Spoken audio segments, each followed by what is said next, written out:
Bonjour à tous. Que le Seigneur nous assiste pleinement. Nous avons un programme pour le mois de février 2021, comme nous le faisons en chaque mois de février. Et le thème que nous avons choisi cette fois, c'est « Répentez-vous, car le Seigneur est à la porte ». Alors, je vais parler un peu du but de ce programme. Le but de ce programme est d'amener chacun de nous à repartir sur de nouvelles bases, des bases saines avec le Seigneur, pour être un instrument entre ses mains, un vase d'honneur pour l'accomplissement des œuvres qu'il a préparées d'avance, afin que nous les accomplissions. Le Seigneur revient. Il est à la porte. Nous devons donc accomplir ces œuvres qui sont pour notre salut total et final, ainsi que pour celui du plus grand nombre. Il faut donc pour les uns se repentir et saisir la vie éternelle que Dieu octroie par Jésus-Christ et marcher désormais en nouveauté de vie avec lui. Pour les autres, se souvenir d'où on est tombé, se repentir également et pratiquer ses premières œuvres selon ce qui nous est rapporté dans Apocalypse chapitre 2, versets 2 à 5. Il nous faut donc à tous et à chacun individuellement rechercher la face du Seigneur et faire sa volonté pour qu'en revenant, le Seigneur nous trouve faisant ainsi. Alléluia. Gloire à Dieu. Je voudrais que nous lisions quelques passages dans la parole de Dieu. Je lis premièrement dans l'évangile selon Matthieu, au chapitre 3. Alors, nous allons lire du verset 1er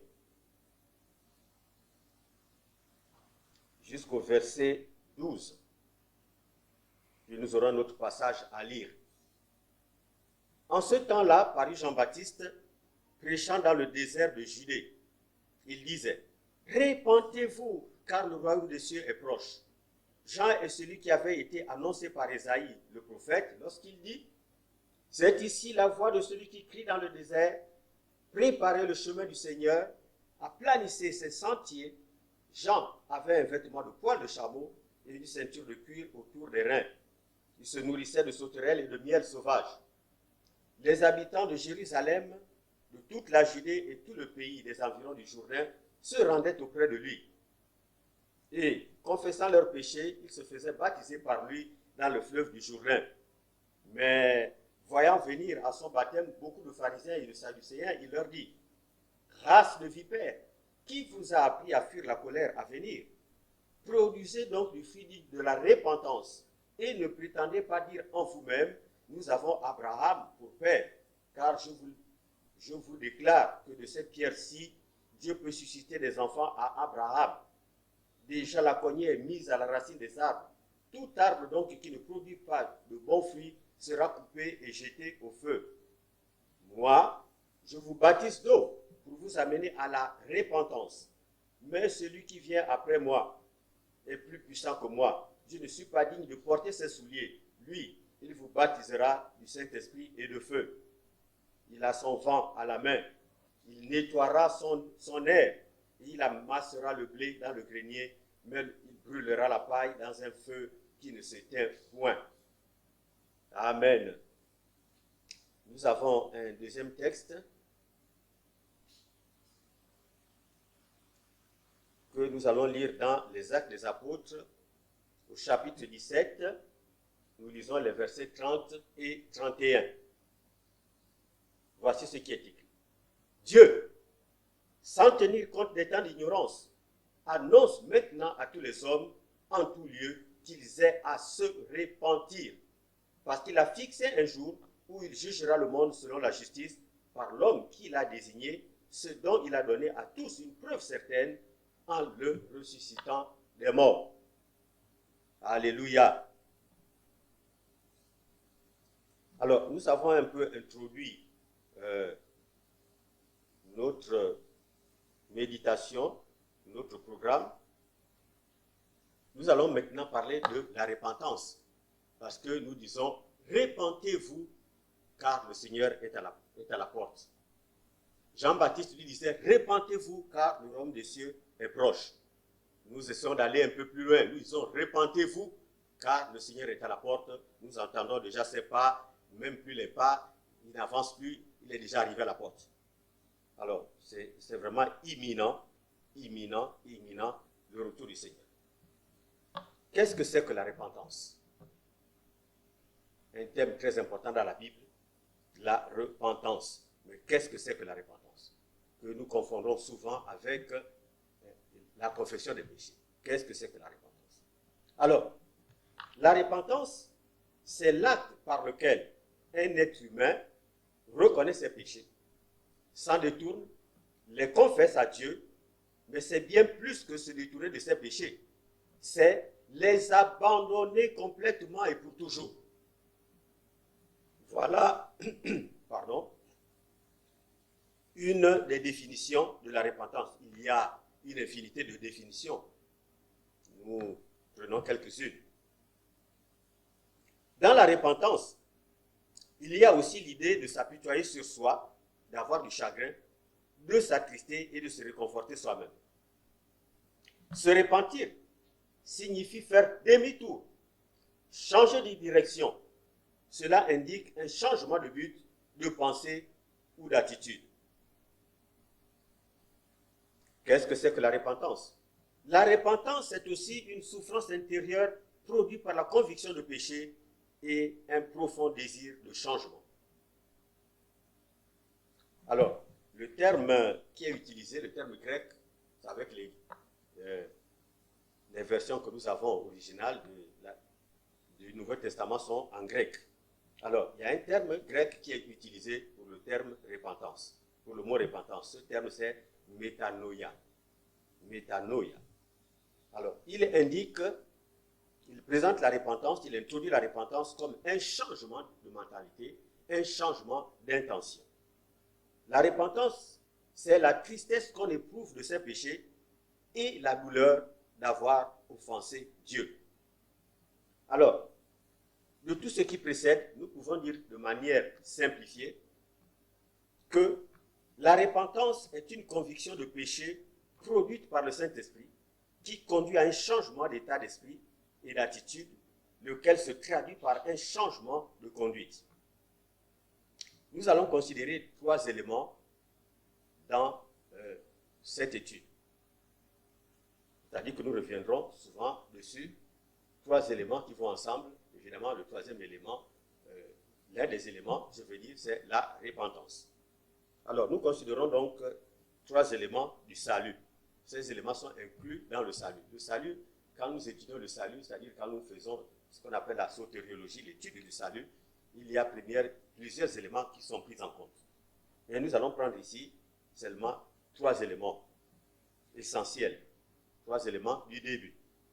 Alors, nous considérons ici la foi, la repentance et la conversion. Paul déclare aux Thessaloniciens, dans 1 Thessaloniciens 1, au verset 9, voici ce qu'il déclare, « Car on raconte à notre sujet quel accès nous avons eu auprès de vous et comment vous vous êtes convertis à Dieu en abandonnant les idoles pour servir le Dieu vivant et vrai. » Ce passage montre que la conversion est un changement radical, un changement d'attitude et de comportement, et qu'elle est étroitement liée à la foi et à la repentance. Les Thessaloniciens avaient cru, c'est-à-dire qu'ils avaient manifesté leur foi. Ils s'étaient repentis, et alors Paul parle de leur conversion à Dieu. Nous voyons que ces 3 éléments vont vraiment ensemble, sont étroitement liés. Ainsi, pour qu'il y ait conversion, il faut qu'il y ait eu manifestation de la foi et qu'il y ait eu repentance. Si la foi est la condition essentielle du salut, elle doit être accompagnée d'une vraie repentance, une repentance authentique. Ça nous ramène à parler encore de la repentance. La repentance, c'est l'appel de Dieu en faveur de l'homme pécheur. Ah, c'est très important. Je reprends. La repentance, c'est l'appel de Dieu en faveur de l'homme pécheur. La repentance, c'est une invitation que Dieu adresse à l'homme par le moyen de la prédication de l'évangile, pour que celui-ci se détourne de ses mauvaises voies, revienne à lui et vive. Cela veut dire quoi? Frère, cela veut dire qu'il faut donc que l'homme se voie pécheur, qu'il se sente perdu. Sinon, comment peut-il parvenir à la repentance? Si l'homme ne se voit pas perdu, il n'a pas besoin de salut. Ça veut dire qu'il n'a pas besoin d'un sauveur et pas de repentance. L'élément de la repentance doit donc avoir toute sa place dans la notion de salut et y revêtir toute son importance, comme le déclare un homme de Dieu, Henry Thyssen. Il dit: l'importance de la repentance n'est pas toujours reconnue comme il faudrait. Certains invitent ceux qui ne sont même pas sauvés à accepter Christ et à croire, sans même montrer au pécheur qu'il est perdu et qu'il a besoin d'un sauveur. Donc ça, c'est une erreur, une des graves erreurs que nous faisons en tant qu'enfants de Dieu dans notre témoignage. Nous disons aux âmes: accepte Jésus. Ah, il faut donner ta vie à Jésus, accepte Jésus. Mais l'âme va donner sa vie à Jésus. Pourquoi? Il va accepter Jésus. Pourquoi? Il ne sait même pas ce que ça veut dire, accepter Jésus. Donc c'est une erreur et nous disons, on les invite, on leur parle de Jésus, mais ces âmes-là ne viennent pas, ne veulent pas de Jésus. Non, nous ne faisons pas le travail comme il se doit. On ne peut pas venir à Jésus comme ça. Il faut que la personne au départ se sente pécheur, se sente perdue. Il faut cerner l'âme que nous voulons évangéliser comme on cerne le gibier. Comme on cerne le gibier. Vous voyez, les Européens avant faisaient ce qu'on appelle la chasse à courre. Donc ils venaient avec les chiens, ils cernaient les animaux, ils environnaient, ils les cernaient, les animaux n'avaient plus où partir. Et là, maintenant, ils choisissaient quel animal il faut tuer. Il faut que l'homme pécheur que nous voulons pour Christ, que nous le cernons, que nous le cernions, vraiment par la parole de Dieu, qui n'est plus d'échappatoire, qu'il voit sa perdition. Et quand la personne voit sa perdition, en ce moment, effectivement, nous pouvons maintenant lui présenter Jésus. Lui parler de Jésus. Il se voit perdu, alors il ressent le besoin, n'est-ce pas, d'avoir un sauveur. Sinon, tout ce que nous faisons est vain. Alors, cela est très important. Ce que nous a dit ici monsieur le frère Thyssen. Alors, la prédication de l'évangile doit amener l'homme à sentir sa misère. Comme il est dit dans Jacques 4, du verset 8 à 10. Il est dit ceci: approchez-vous de Dieu, et il s'approchera de vous. Nettoyez vos mains, pécheurs. Purifiez vos cœurs, hommes irrésolus. Sentez votre misère. Soyez dans le deuil et dans les larmes. Que votre rire se change en deuil et votre joie en tristesse. Humiliez-vous devant le Seigneur et il vous élèvera. Alléluia. Gloire à Dieu. Et je voudrais revenir sur certaines choses ici que vous connaissez en disant: il nous faut garder la parole. Il nous faut garder la parole, frère. Voici en effet ce que déclarent les Saintes Écritures dans Apocalypse 3 au verset 10. Il est dit ceci: parce que tu as gardé la parole de la persévérance en moi, je te garderai aussi à l'heure de la tentation qui va venir sur le monde entier pour éprouver les habitants de la terre. Et ce passage, nous l'avons déjà vu. Je crois que nous avons déjà fait cette partie-là. Je suis revenu sur cette partie parce qu'il y a des personnes qui la réclamaient. Nous ne l'avions pas, n'est-ce pas, dans notre site.